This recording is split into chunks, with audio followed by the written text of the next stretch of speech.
What is the theme of the poem. तो बच्चों इसमें बात हो रही है पोएम टाइगर इन द जू की। ये लिखा है टाइगर इन द जू और इसकी पोइट है लेस्ली नॉरिस। लेस्ली नॉरिस की ये पोएम है tiger in the zoo, right. चलो तो इसमें क्या कह रहा है कि what is the theme of the poem, कविता का सार क्या है। ठीक है, मतलब उसकी विषय वस्तु क्या है, थीम क्या है, उसकी बात हो रही है। या और ये भी आ सकता है कि what message does the poet want to convey through the poem tiger in the zoo. यानी टाइगर इन द जू जो पोएम है उसके द्वारा कौन सा मैसेज कवि कन्वे करना चाहता है या देना चाहता है, पहुंचाना चाहता है। मतलब टाइगर इन द जू पोएम के द्वारा कवि क्या संदेश देना चाहता है या इस कविता का सार क्या है, थीम क्या है। तो बात एक ही है, चाहे क्वेश्चन इस तरह से पूछे या इस तरह से पूछे या सेंट्रल आइडिया ही पूछ दे कि what is the central idea of the poem, तो तब भी आप ये आंसर लिख सकते हो। ठीक है, तो इसमें क्या कह रहा है कि कविता का सार क्या है, थीम क्या है, और या what message does the poet want to convey through the poem tiger in the zoo. Tiger in the zoo कविता के द्वारा कवि क्या मैसेज देना चाहता है, क्या संदेश देना चाहता है। कन्वे मीन्स होता है देना, पहुंचाना। ठीक है, तो देखते हैं क्या कह रहा है। The poet wants to convey that it is cruel to keep the wild animals in small cell of the जू।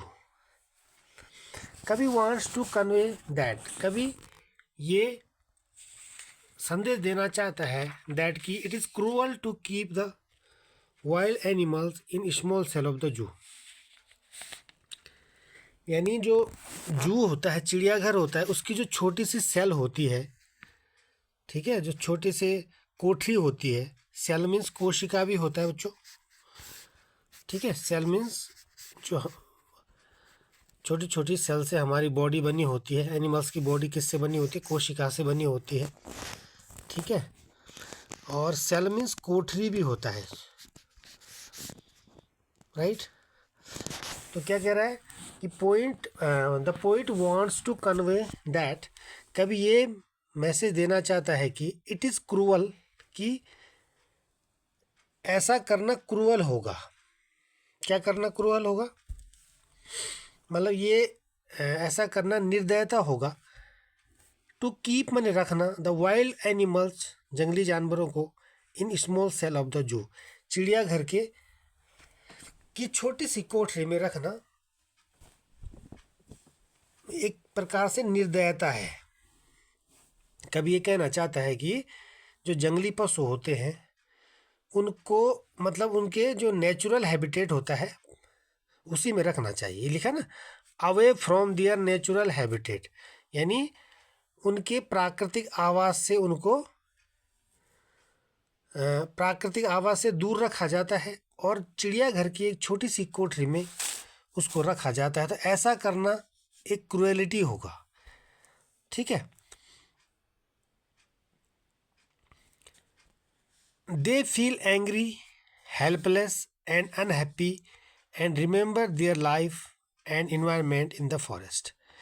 दे फील एंग्री, वे वहाँ पे एंग्री फील करते हैं, है ना, और हेल्पलेस फील करते हैं, अपने आप को असहाय समझते हैं, और अनहैप्पी होते हैं वहाँ पे, है ना। एंड रिमेंबर देयर लाइफ, और अपने जीवन को याद करते हैं, एंड इन्वायरमेंट, और अपने पर्यावरण को याद करते हैं, इन द फॉरेस्ट जंगल में।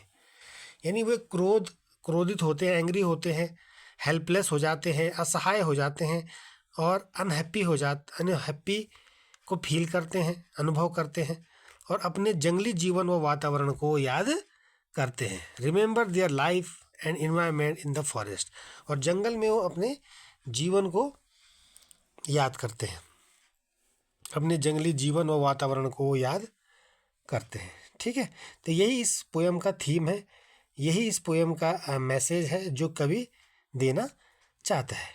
क्या मैसेज देना चाहता है, एक बार फिर देखते हैं। The poet wants to convey that it is cruel, कि ऐसा करना क्रूएलिटी होना चाहिए। वैसे इट इज़ क्रूएलिटी, यह निर्दयता होगा, इसको क्रूएलिटी कर लीजिए आप, ठीक है। ऐसा करना निर्दयता होगा। To keep the wild animals in the small cell of the zoo, चिड़ियाघर के छोटी सी कोठरी में जंगली जानवरों को रखना एक प्रकार से क्रूएलिटी होगा।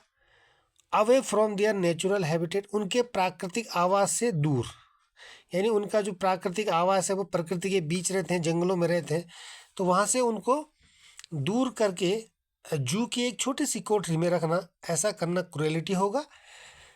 वहाँ पे वो कैसा फील करते हैं? दे feel angry, helpless and unhappy and remember their life and environment in the forest, और वो अपने जीवन को याद करते हैं, अपने अपने जो है जंगली जीवन और जंगली जो आप वहाँ पर इन्वायरमेंट होता है उनका, वो अपने उस इन्वायरमेंट, उस वातावरण को वो याद करते हैं। ठीक है, तो यही थीम है इस पोयम की। ठीक है बच्चों, तो आप इसको कर लीजिए, है ना। थोड़ा सा आपको समझ में आया होगा, जितना भी आया होगा, अगर थोड़ा सा भी समझ में आता है तो वो बहुत हो जाता है आपके लिए। ठीक है, चलो अच्छे से कर लेना इसको। Okay, thank you, bye bye.